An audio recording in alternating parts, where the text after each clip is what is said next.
laga yaabaa muuqaalkan inaad u aragto muuqaal iska riwaayad ama beenbeen ah. Odaygan aan u wada jeedno waa 60 jir, da-du ay ka daba timid, ma awoodi karo inuu dabaasho, balse waxa ku dhacay biyaha. Aydan ayaa u timid oo ah ay isagu dhaqdo ama uu haysto ama uu soo korsaday.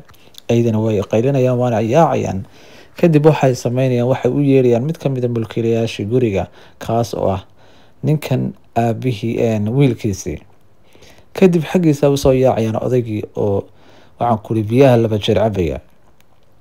Kadib maxaa dhacaya?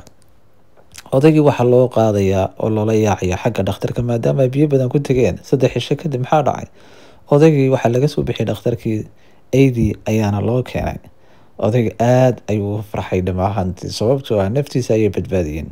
Odayga bal wejigiisa oo fiirsada waxaa farxad ka muuqata. Ayda laftigoodu waa mushaahidiin waqti badan ku soo lumiyay, koriyay, xanaaniyay.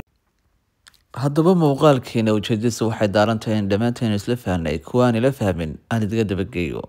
Xayawaan ama bashar kolba wixii aad wax gashato ayuunbaad heshaa, muhiimadu weeye. Waxaad arkaysaa mararka qaar dad aad wanaag fara badan gashatay oo kugu bedelaya xumaan. Mararka qaar waxaad arkaysaa kuwii aad wanaagga u fashay oo adiga god kuu qodaya.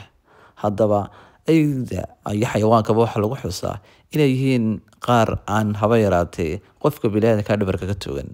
aad baan idin salaamay asxaabtayda, waa inoo muuqaal kale.